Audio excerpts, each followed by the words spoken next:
আসসালামু আলাইকুম বন্ধুরা, শিরিন হবিস চ্যানেলে নতুন এক রেসিপি দেখার জন্য আপনাদেরকে স্বাগতম জানাচ্ছি। আজ আমি আপনাদেরকে করে দেখাবো খুবই সহজ একটি বাঙালি রান্না, আর এটি হলো সাজনা দিয়ে ডাল। সাজনাটা অনেকে অনেকভাবে খেয়ে থাকেন, আমি ডাল দিয়ে রান্না করেছি, আশা করি আপনাদের ভালো লাগবে। সাজনা ডাল রান্না করার জন্য আমি প্রথমে সাজনাগুলোকে ভালো মতো পরিষ্কার করে নিয়েছি, উপরের মোটা চামড়াটা ফেলে এভাবে এক আঙুল লম্বা করে কেটেছি এবং ধুয়ে পানি ঝরিয়ে নিয়েছি। এছাড়াও আমি মসুরের ডাল 1 কাপ মতো ভিজিয়ে রেখেছিলাম 10-15 মিনিট এবং ভালো মতো ধুয়ে নিয়েছি। রান্না করতে আমাদের খুবই সহজ, একদম সাধারণ মশলাই লাগবে তেল, মরিচ গুঁড়ো, হলুদ গুঁড়ো, আমাদের লাগছে তেজপাতা, লবণ, জিরা গুঁড়ো এবং ধনে গুঁড়ো। এছাড়াও আমাদের লাগবে পেঁয়াজ কুচি। আমি এখানে 2টা মাঝারি সাইজের পেঁয়াজ নিয়েছি কাঁচামরিচ এবং রসুন কুচি, লাগবে অল্প টমেটো কুচি এবং ধনেপাতা। ব্যাস, এবার চলে যাব সরাসরি রান্নাতে। রান্নার জন্য কড়াইতে আমি প্রথমে তেল দিয়ে দিচ্ছি। তেলটা হালকা গরম হয়ে আসলে আমি দিয়ে দিব রসুন কুচি। এবার রসুনটাকে আমি হালকা একটু বাদামি করে ভেজে নিচ্ছি।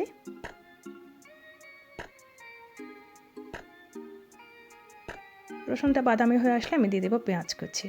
পেঁয়াজটা একদম চিকন করে কেটেছি আমি। এবার পেঁয়াজটাকে আমি একটু হালকা ভেজে নিব, খুব বেশি ব্রাউন করব না, জাস্ট একটু নরম হয়ে আসলেই হবে। এবার পেঁয়াজটা নরম হয়ে এসেছে, দিয়ে দিচ্ছি একে একে মশলা। প্রথমে দিয়ে দিচ্ছি জিরা গুঁড়ো 1 চা চামচ, ধনে গুঁড়ো 1 চা চামচ, হলুদ গুঁড়ো 1 চা চামচ, লাল মরিচ গুঁড়ো দেবো আমি 1/2 চা চামচ, এটা জাস্ট শুধু রঙের জন্যে। দিয়ে দিচ্ছি তেজপাতা। ভালো মতো মশলাটাকে একটু কষিয়ে নেব।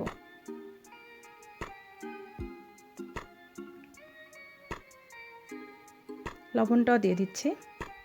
এবার আমি অল্প একটু পানি দিয়ে মশলাটাকে ভালো মতো কষিয়ে নেব।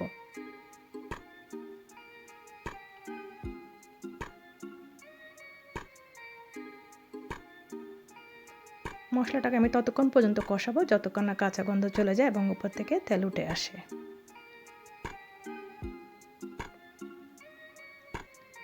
আমাদের মশলাটা কষানো শেষ। এখন আমি দিয়ে দিচ্ছি আমাদের পরিষ্কার করে রাখা সাজনা। এবার সাজনাটাকে আমি ভালো মতো একটু কষিয়ে নেব মশলার সাথে।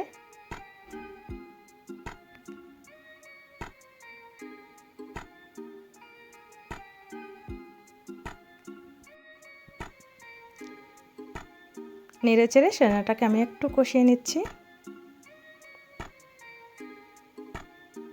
খেয়াল রাখতে হবে নিজে যাতে পুড়ো না লাগে।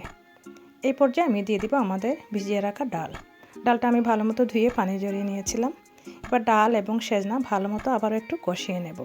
যেহেতু আমি এখনও কোনো পানি দেইনি, তাই চুলার আঁচটা একদম অল্পতে রাখতে হবে, নাহলে নিচে পোড়া লেগে যেতে পারে। এবার উল্টে পাল্টে ভালো মতো আমি একটু কষিয়ে নেব। আমাদের কষানো প্রায় শেষ। এবার আমি পরিমাণ মতো পানি দিয়ে দেব। আমি ততটুকু পানি এখন দিচ্ছি যতটুকু আমাদের ডাল এবং সাজনা সিদ্ধ হওয়ার জন্য লাগবে। আমি পরে আরও পানি অ্যাড করব, এখন আমি ততটুকুই দিব যতটুকু সিদ্ধ হওয়ার জন্য প্রয়োজন। এবার একটু নেড়ে চেড়ে আমি ঢাকনা দিয়ে রান্না করব।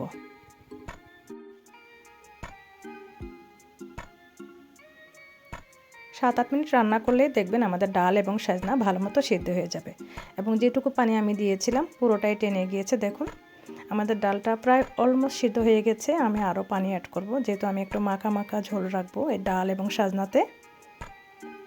একটু নেড়ে চেড়ে দিচ্ছি যাতে নিচে পোড়া না লাগে। এখন আমি আরও পানি দিয়ে দিব যতটুকু ঝোল আমি রাখতে চাই। এটা আপনারা চাইলে কম বেশি করতে পারেন। আমি একটু মাখা মাখা রাখবো, তাই আমি একটু পানি দিয়েছি আরও। এবার দিয়ে দিব আমাদের কাঁচামরিচ। আমি কাঁচামরিচ একটু বেশি দিচ্ছি, যেহেতু সাজনাটা একটু পানসে লাগে, তাই একটু ঝাল বেশি হলে খেতে ভালো লাগে। এটা আপনার পছন্দ অনুযায়ী দিতে পারবেন।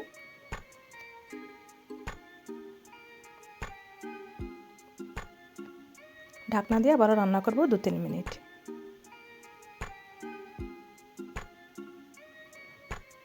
এখন দিয়ে দিব আমাদের কেটে রাখা টমেটোটা দেওয়ার পর আমি খুব বেশি রান্না করব না, কারণ আমি টমেটোটা একদম গলাতে চাচ্ছি না, জাস্ট একটু সিদ্ধ হয়ে আসলেই হবে। এখন আমরা দিয়ে দিব ধনেপাতা। ব্যাস, আমাদের রান্নাটা কিন্তু অনেকটা শেষ পর্যায়ে। এবার জাস্ট ঢাকনা দিয়ে আমি 1 থেকে 1.5 মিনিট রান্না করব, জাস্ট ধনেপাতা এবং টমেটোটা একটু সিদ্ধ হয়ে আসার জন্যে। ব্যাস, আমাদের রান্নাটা কিন্তু শেষ। দেখুন ঝোলের ঘনত্বটা আমি এইভাবে রেখেছি, আপনারা চাইলে আরও কম বেশি করতে পারেন। আমার কাছে এরকম মাখা মাখা থাকলেই ভালো লাগে। ঝোল এবং টমেটো দেখুন মাখা মাখা হয়ে গিয়েছে, ডাল এবং সাজনা। তো এভাবে খুব সহজে আপনারা রান্না করে খেতে পারবেন সাজনা দিয়ে ডাল। আমাদের তো ভীষণ পছন্দ, আপনারাও কেমন লাগে জানাবেন।